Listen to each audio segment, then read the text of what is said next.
ಆಯ್ತಾ? ಎಲ್ಲ ಸೆಟ್ಲ್ ಆದ್ರ?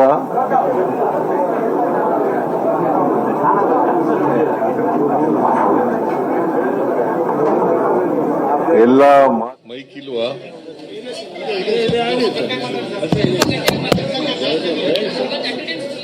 ಕೇಳಿಸ್ತಾ ಇದೆ ಎಲ್ರಿಗೂ? ಮಾಧ್ಯಮದ ಸ್ನೇಹಿತರೆ, speaking to the media as he asks everyone if he's audible.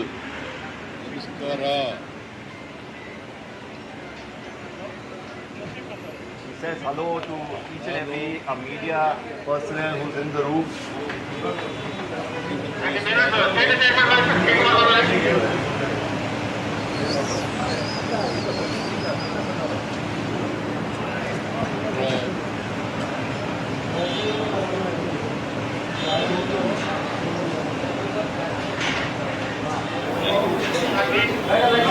ರಾಜ್ಯಪಾಲರ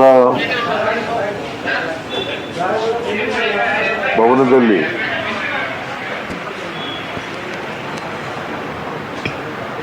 ರಾಜೀನಾಮೆಯನ್ನು ಸಲ್ಲಿಸಿದ್ದೇನೆ. The Chief Minister confirming that he has submitted and tendered his resignation to the Karnataka Governor's office. ರಾಜ್ಯಪಾಲರು ಊರಿನಲ್ಲಿ ಇಲ್ಲ, ಇವತ್ತು ರಾತ್ರಿ ಬರ್ತೇವೆ ಅಂತ ಹೇಳಿ The governor ಅವರ is ಕಚೇರಿನಲ್ಲಿ not ತಿಳಿಸಿದರು. in the city. I'm told he is returning tonight. ಆದ್ದರಿಂದ ರಾಜೀನಾಮೆ ಪತ್ರವನ್ನು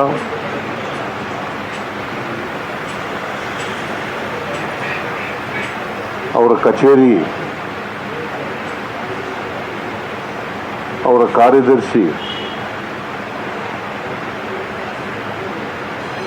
ಅವರ ಬಳಿ In the ಕೊಟ್ಟಿದ್ದೇನೆ. absence of the governor, I've handed the resignation over to the secretary at the governor's office.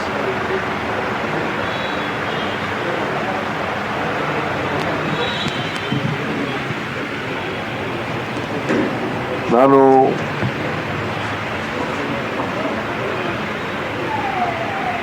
ಮೊದಲಿನಿಂದಲೂ ಹೇಳ್ತಿದ್ದೆ, ಅನೇಕ ಸಾರಿ ಹೇಳಿದ್ದೀನಿ ಮಾಧ್ಯಮದವರು ಮುಂದೆ ಮತ್ತು I have ಹೊರಗಡೆ. said this many times in the past. ಹೈಕಮಾಂಡ್ನವರು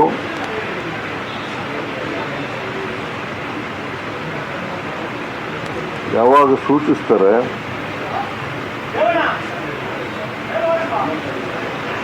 ಆವಾಗ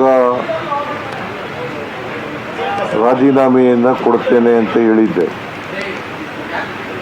ಅದರ ಪ್ರಕಾರ The Chief Minister saying that I have said it on Monday. multiple occasions that I will step down if the High Command asks me to. ಹೈಕಮಾಂಡ್ನವರು As per that promise, day before yesterday, the High Command did speak to me. ರಾಜೀನಾಮೆ ಕೊಡಿ ಅಂತ ಹೇಳಿದ ಮೇಲೆ ನಾನು ನಾಳಿದ್ದು ರಾಜೀನಾಮೆ ಕೊಡ್ತೀನಿ ಅಂತ ಹೇಳಿದೆ. ಅಂದರೆ ಇವಂದು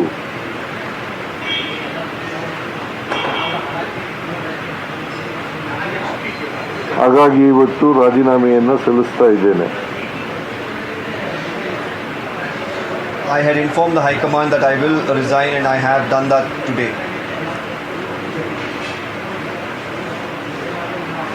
ರಾಜ್ಯಪಾಲರು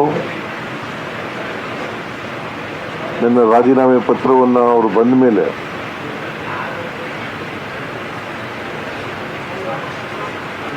ಅಂಗೀಕಾರ ಮಾಡ್ತಾರೆ ಅಂತೇಳಿ ಸಂಪೂರ್ಣ ವಿಶ್ವಾಸ ಇದೆ. ಯಾಕಂದರೆ ಸಂವಿಧಾನದ ಪ್ರಕಾರ ಮಾಡಲೇಬೇಕು. I'm confident that my resignation will be accepted by the governor, and as per the constitution he is mandated to accept this resignation. ಅವರು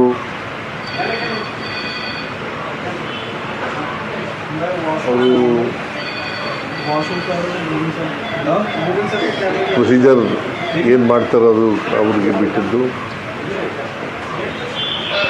ಆದರೆ ಒಂದು ಸಾರಿ ಮುಖ್ಯಮಂತ್ರಿಗಳು ರಾಜೀನಾಮೆ ಕೊಟ್ಟ ಮೇಲೆ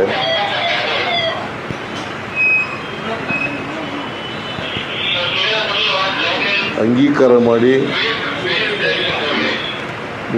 ಮುಂದಿನ ಮುಖ್ಯಮಂತ್ರಿಗೆ ಅವಕಾಶ It is left to the governor how he ಮಾಡಿಕೊಡ್ಬೇಕಾಗುತ್ತೆ. takes this forward. It is his responsibility as per the constitution to accept the resignation once it's tendered to him and make way for the next chief minister.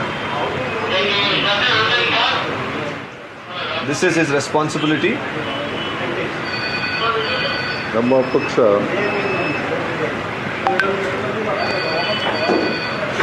+135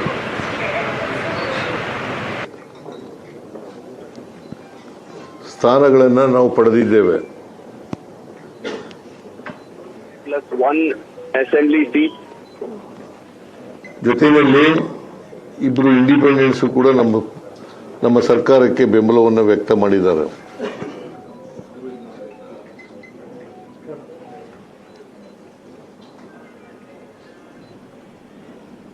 ಅದರಿಂದ ನಾವು ಸಂಪೂರ್ಣ ಬಹುಮತದಲ್ಲಿದ್ದೇವೆ.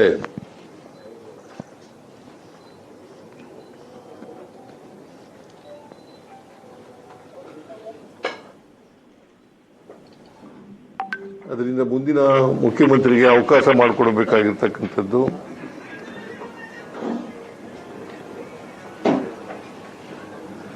ಸಂವಿಧಾನಬದ್ಧವಾಗಿದೆ ಅಂತಕ್ಕಂಥ ಮಾತುಗಳನ್ನು ಈ ಸಂದರ್ಭದಲ್ಲಿ ಹೇಳಲಿಕ್ಕೆ ಬಯಸ್ತಾ ಇದ್ದೇನೆ.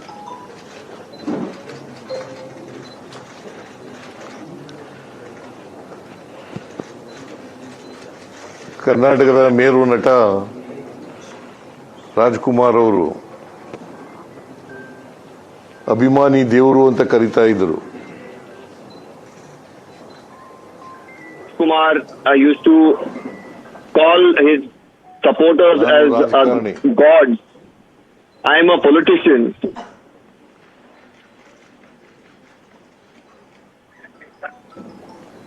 ನಾನು ಸಂವಿಧಾನನೇ ನಮ್ಮ ಧರ್ಮ ಅಂತ ತಿಳ್ಕೊಂಡಿರ್ತಕ್ಕಂಥವನು. I have always considered constitution as well as ಮತದಾರರೇ my god. ನಮ್ಮ ಅಭಿಮಾನಿ ದೇವರು. And voters are my gods as Kannada well. ನಾಡಿನ ಕರ್ನಾಟಕದ 7 ಕೋಟಿ ಜನಸಂಖ್ಯೆಯ ಸೇವೆ ಮಾಡತಕ್ಕಂಥ ಅವಕಾಶ ನನಗೆ ಸಿಕ್ಕಿತ್ತು. I had got the opportunity 2 to ಬಾರಿ serve 7 crore ಮುಖ್ಯಮಂತ್ರಿ ಆಗ್ತಕ್ಕಂಥ Kannadigas. ಅವಕಾಶ ಸಿಕ್ಕಿತ್ತು. I've been the chief minister twice. 2 ಬಾರಿ ವಿರೋಧ ಪಕ್ಷದ ನಾಯಕನಾಗ್ತಕ್ಕಂಥ ಅವಕಾಶ ಸಿಕ್ಕಿತ್ತು. I have been the leader of the opposition twice. ಈ ಅವಕಾಶವನ್ನು ಒದಗಿಸ್ಕೊಟ್ಟಂತ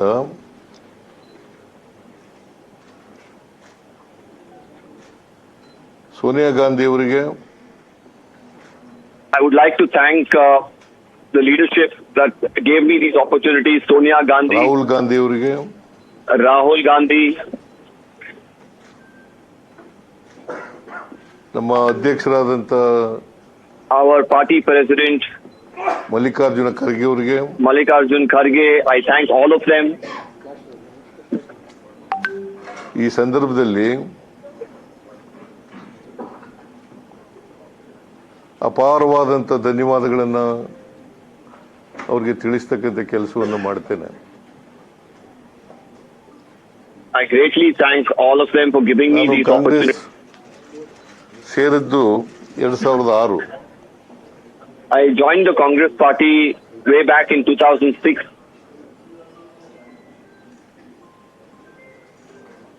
2006ರಿಂದ ಕಾಂಗ್ರೆಸ್ಸಿನ ಕಾರ್ಯಕರ್ತರು, ಎಲ್ಲ ಕಾಂಗ್ರೆಸ್ಸಿನ ಮುಖಂಡರುಗಳು, ಶಾಸಕರು, ಲೋಕಸಭಾ ಮತ್ತು ರಾಜ್ಯಸಭಾ ಸದಸ್ಯರು,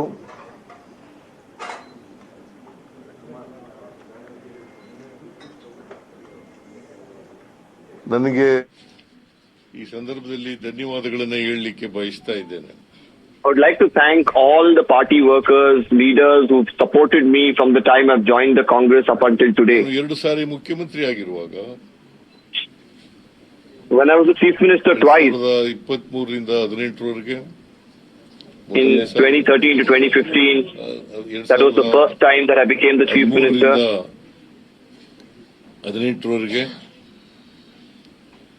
ಆಮೇಲೆ 23ರಿಂದ ಇಲ್ಲಿವರೆಗೆ, And now, from 2023 till today, I have served as the chief minister for the second term. ಈ ಸಂದರ್ಭದಲ್ಲಿ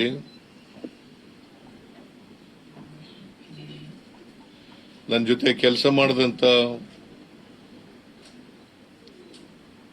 ನನ್ನ ಸಹೋದ್ಯೋಗಿಗಳು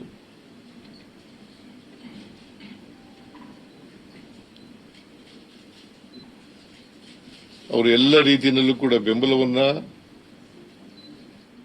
ಸಹಕಾರವನ್ನ, ಪ್ರೀತಿಯನ್ನ ನನ್ನ ಮೇಲೆ ವ್ಯಕ್ತ ಮಾಡಿದ್ದಾರೆ. ಅದಕ್ಕಾಗಿ ನಾನು ಯಾವಾಗಲೂ ಕೂಡ ಚಿರಋಣಿಯಾಗಿರ್ತೇನೆ ಅಂತಕ್ಕಂಥ ಮಾತುಗಳನ್ನ I will always be deeply grateful to everybody who has worked alongside me, with me, supported me over these years of me serving as the chief minister and in other roles.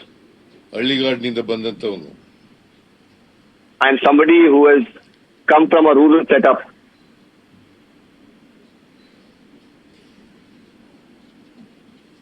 ನಾನು ಮುಂದೊಂದು ದಿನ ಶಾಸಕನಾಗ್ತೇನೆ, ಮಂತ್ರಿ ಆಗ್ತೇನೆ, ಮುಖ್ಯಮಂತ್ರಿ ಆಗ್ತೇನೆ, ವಿರೋಧ ಪಕ್ಷದ ನಾಯಕನಾಗ್ತೇನೆ ಅಂತಕ್ಕಂಥ ಕನಸು ಕಂಡಿರಲಿಲ್ಲ.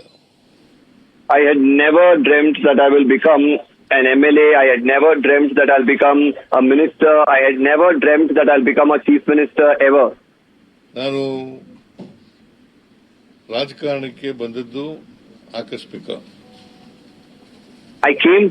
It was by mistake that I entered politics. ಯಾಕಂದ್ರೆ ನಮ್ಮ ಕುಟುಂಬದವರು ಯಾರು ಕೂಡ ರಾಜಕಾರಣದಲ್ಲಿ ಇರಲಿಲ್ಲ. Nobody in my family was in active politics. ನಮ್ಮ ತಂದೆ ತಾಯಿಗಳಾಗ್ಲಿ ಅಥವಾ ಇನ್ಯಾರೇ ನಮ್ಮ ಕುಟುಂಬಕ್ಕೆ ಸಂಬಂಧಪಟ್ಟಂತವರು ಯಾರು ಕೂಡ ರಾಜಕಾರಣದಲ್ಲಿ ಇರಲಿಲ್ಲ. Neither my parents nor anybody in my family were in politics.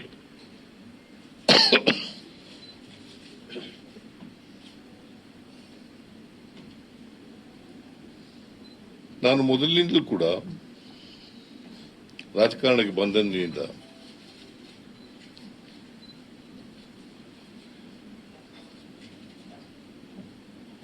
Buddha, Basava,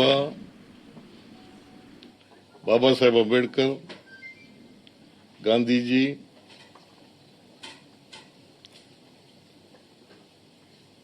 ಇವರ ತತ್ವಾದರ್ಶಗಳಲ್ಲಿ ನಂಬಿಕೆ ಇಟ್ಕೊಂಡಿದ್ದಂಥವನು. I'm somebody who has always believed in the teachings of Buddha, Basavanna, Ambedkar. I believe in what they taught and their ideals. ಸಂವಿಧಾನದಲ್ಲಿ ಅಪಾರವಾದಂಥ ಗೌರವ ಇಟ್ಕೊಂಡಿರ್ತಕ್ಕಂಥವನು. I have great respect for the Indian Constitution.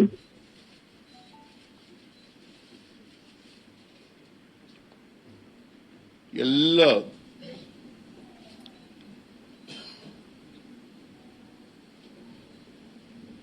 ಒಂದು ಕುಟುಂಬವಾಗಿ ಬಾಳಬೇಕು ಅಂತಕ್ಕಂಥದ್ರಲ್ಲಿ ನಂಬಿಕೆ ಇಟ್ಕೊಂಡಿರ್ತಕ್ಕಂಥವನು. ಯಾವುದೇ ಜಾತಿ, ಮತ, ಧರ್ಮ ಇಲ್ಲೇ ಇರ್ತಕ್ಕಂಥ ನಾವೆಲ್ಲರೂ ಕೂಡ ಒಂದು ಕುಟುಂಬವಾಗಿ ಬಾಳಬೇಕು ಅಂತಕ್ಕಂಥದ್ದು ನಂಬಿಕೆ ಇಟ್ಕೊಂಡಿರ್ತಕ್ಕಂಥವನು.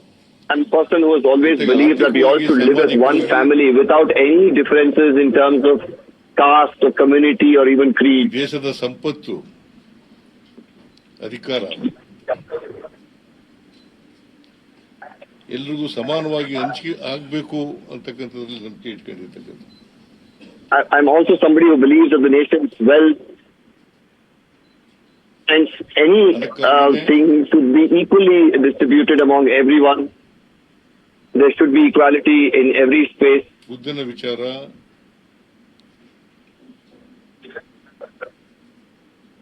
ಬಸವಣ್ಣವರ ವಿಚಾರ, ಗಾಂಧೀಜಿಯವರ ವಿಚಾರ, ಬಾಬಾ ಸಾಹೇಬ್ ಅಂಬೇಡ್ಕರ್ ಅವರ ವಿಚಾರ,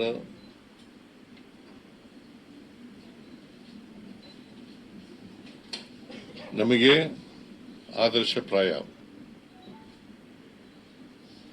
my guiding light are the teachings of Buddha, Gandhiji, Basavanna, and Dr. B.R. Ambedkar.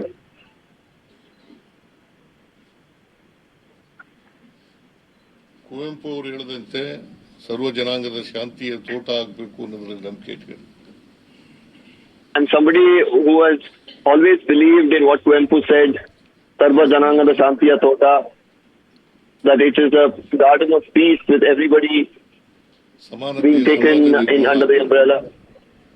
ಸಮಾನ I believe ಎಲ್ರಿಗೂ ಸಿಗಬೇಕು. that everyone should get equal opportunities, there should be social justice. It is.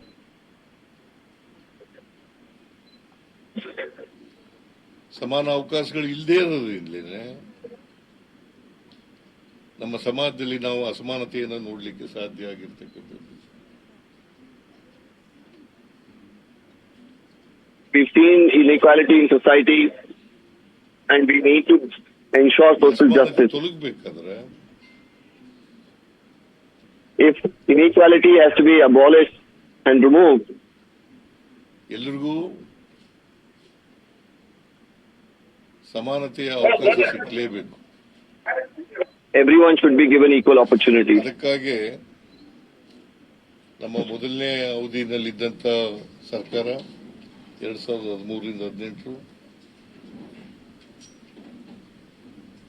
2023ರಿಂದ ಇಲ್ಲಿವರೆಗೆ ಇರ್ತಕ್ಕಂಥ ಸರ್ಕಾರ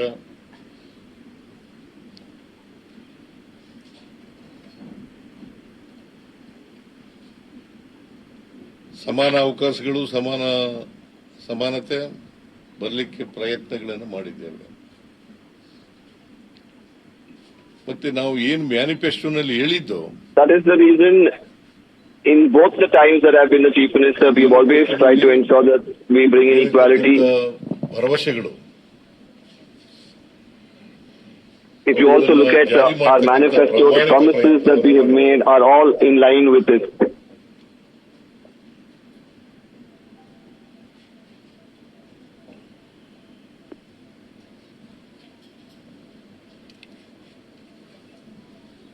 ಎರಡು 2013ರಿಂದ 18ರವರೆಗೆ ನಮ್ಮ ಮ್ಯಾನಿಫೆಸ್ಟೋ ಮೂಲಕ 165 ಭರವಸೆಗಳನ್ನು ಕೊಟ್ಟಿದ್ದು. ಆ ಭರವಸೆಗಳಲ್ಲಿ 158 ಭರವಸೆಗಳನ್ನು ಈಡೇರಿಸಿದ್ದೇವೆ.